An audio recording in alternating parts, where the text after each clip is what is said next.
ایک آرٹسٹ تھا، اس کا ایک بہت ہی لائق شاگرد تھا۔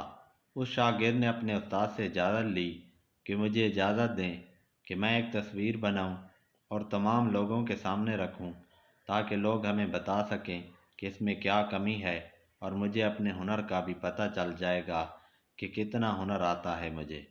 چنانچہ استاد نے اجازت دے دی۔ شاگرد نے ایک تصویر بنائی اور اسے ایک بہت بڑے چوک میں رکھ دیا، اور اس کے ساتھ ایک قلم رکھ دیا اور اس پر لکھ دیا کہ اس میں کوئی کمی ہو تو نشان لگا دیجیے۔ کچھ دنوں بعد جب وہ تصویر لینے گئے تو دیکھا کہ پوری تصویر نشانوں سے بھری ہوئی تھی۔ شاگرد بہت افسردہ ہوا۔ استاد نے اس کو تسلی دی اور کہا کہ ایک ایسی تصویر اور بناؤ اور اسی جگہ رکھ دو، مگر اس بار اس پر لکھنا کہ تصویر میں کوئی کمی ہو تو اسے صحیح کر دیجیے۔ جب کچھ دن بعد اس تصویر کو دوبارہ دیکھا گیا تو اس پر کوئی نشان نہیں تھا۔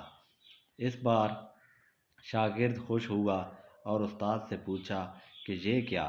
استاد نے کہا کہ یہ لوگوں کی فطرت ہے کہ جو صرف لوگوں کی خامیاں تو ڈھونڈتے رہتے ہیں مگر ان کی اصلاح کرنے کی ان میں صلاحیت نہیں ہوتی۔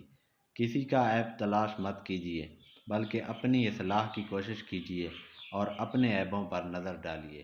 مزید ایسی ویڈیوز کے لیے چینل سبسکرائب